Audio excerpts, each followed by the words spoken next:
Welcome. This is Halftime Howie coming to you from Poncho's Cantina. And on this show, we're going to tackle two very serious subjects. The first is we're going to tackle bullying and suicide. And we have many people here that want to talk about this very important topic because we had a horrendous tragedy in Long Beach over the weekend.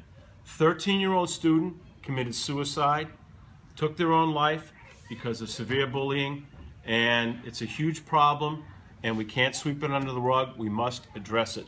I'm going to start with Andy Malakoff, Executive Director and CEO of the North Shore Child and Family Guidance Center.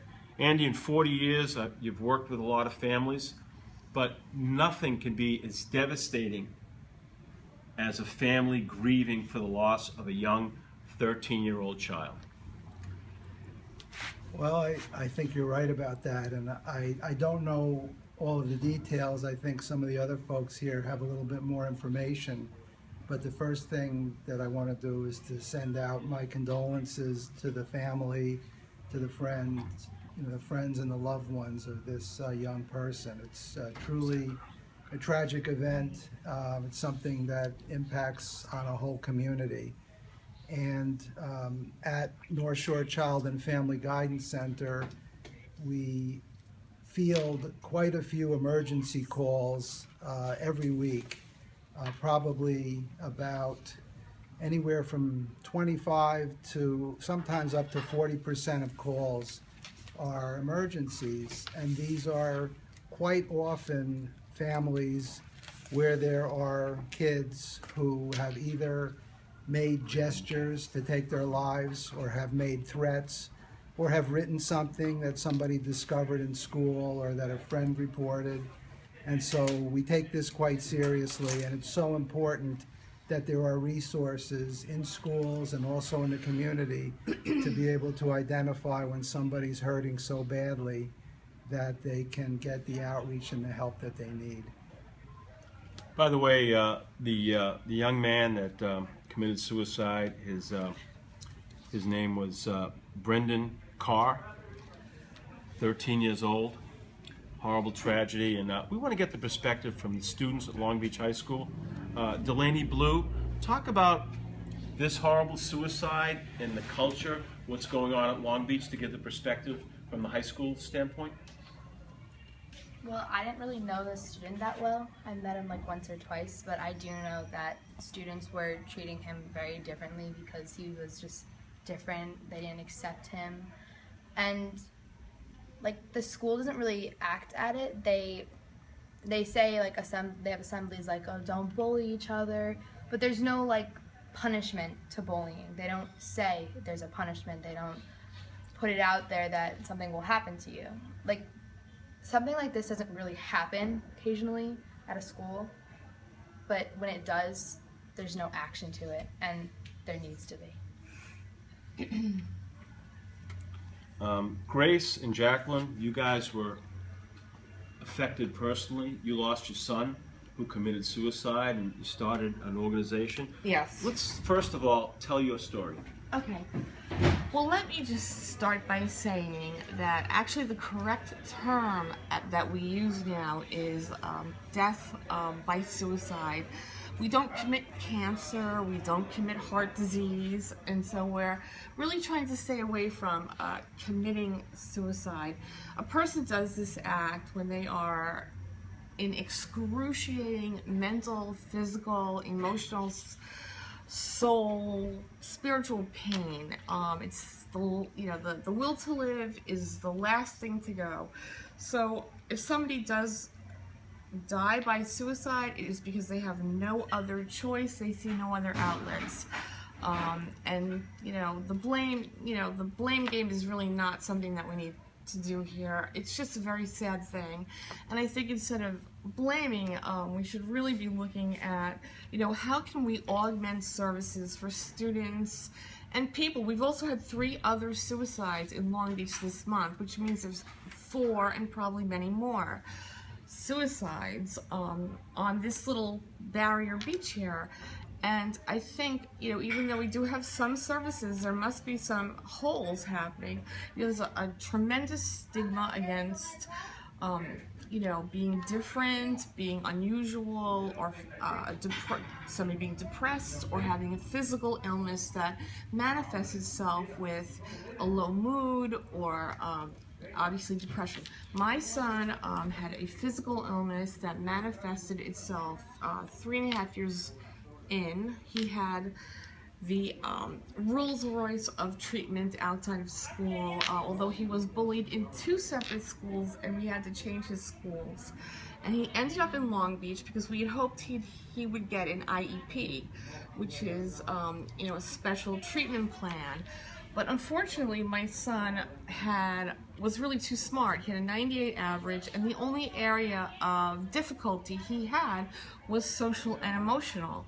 So, he was very shy. He would, eat his lunch, Grace will be able to tell you, in the library and teachers' rooms, because he was feared. He really feared getting bullied, and he was very sensitive about other people. He was a musician. He was extremely loving. No drugs. He had round-the-clock treatment, for 3.5 years. And we actually thought that he was in remission when he passed away, because you don't know what really triggers someone's relapse or his final act. So anyway, it was a terrible, tragic thing. The school district knew about his situation, yet he really had no people except for Grace and his friends to really talk to. He had some teachers and whatnot, but they really didn't. After he passed away, there was no moment of silence. There was no type of acknowledgement that he did pass away. He died the 27th, and when they went back to school, nobody said anything. It was all social media, which of course you might understand makes me very angry. I had tried to, contact the school board, contact the superintendent about having a moment of silence, when they called his name at graduation, and they refused. And I recently started a foundation. I've been pushing really hard. I finally got an appointment with Gracie and her friend, to start some more, supportive services in the school. And, for kids who are just like shy, they have no safe room, they have no, the social workers and psychologists are very busy with special needs kids, as opposed to kids with, depression or social anxieties. And the girls have an appointment next week to follow up, but unfortunately this actually happened. We had our appointment Wednesday, and this happened this weekend. I am totally distraught for the parents of this child. I have been through, it's been 9 months, and it's not a minute goes by when I don't think about my son and the pain that he must have been in to, do what he did, despite the fact he had applied to college, he was driving, he had a beautiful girlfriend. But a lot needs to be done. Long Beach has a lot of cause celebs. This is not one of them.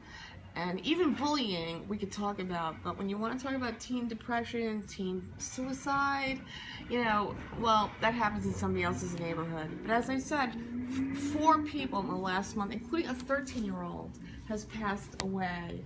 And it is extremely complex. Depression is, or anxiety disorders, social phobias. These, kids or physical illnesses really suffer, and there's just like no safe space. And there's got to be some funding allowed from somewhere that these kids can have a safe room, a safe space in every school, and a dedicated worker to not just certain types of either physical or special needs issues. You know, and we're working on our foundation. You know, we're hoping that we can provide safe spaces for kids and counseling for parents of difficult children. But we know that there are services out there. Kids just don't know how to get them. There is, I brought some information with me, but there is, you know, a suicide help, a telephone number that we could put. But that should maybe even be on the kids, you know, on their ID card, you know, like LifeNet, or, you know, so that if they're in trouble, they can actually take their Long Beach High School ID card and look at it and say, if I'm really in trouble, I can call up this telephone number and someone will be there to answer my call, and I don't have to take the extreme measures. The incidence of suicide amongst people between 13 and 22 is extraordinarily high, and it's I think it's the third largest killer of people in that age range, and it's probably due to the fact that the frontal lobe of the brain, which is technical, you know, their executive functions are not fully developed. So I always think that maybe perhaps if I could have gotten my son Daniel, you know, up to the age of 22, 23, his brain might have been developed enough that he could have gone forward with his life, you know, with a higher level of, you know, executive function, and not, you know, committed suicide impulsively, which teenagers are, you know, which they do. However, you know, it's very complicated. But the stigma, and especially, you know, if my son would have had leukemia, people would have, you know, been having walks for him. You know, now, you know, I'm having trouble getting people to come to our walk, you know, help other kids, because it's not leukemia, it's not brain cancer, it's depression, it's suicide, and it's a big killer. So that's my story. And I know I said it fast. I've been grieving. My family's grieving. My older son had to come back from college because he couldn't study. So it's a devastating family disease, and there's many factors, not just bullying, hereditary environment, and just, you know, the situation the child's in at the moment. But we hope to help. Well, you have my promise as being the community show. We're going to do one show a month on bullying and suicide prevention and anxiety and depression. So once a month, families can come here and share the stories. And I want to thank you for sharing. I know it's difficult, but I think by raising awareness and talking about it, we can make a difference. And that's why we're going to devote one show a month to suicide and anxiety, depression, and preventing bullying, because families like yours need to be heard, and the more discussion and not sweeping under the rug, we'll get there. And that's why we're going to do one show on that and one show on the drug crisis, and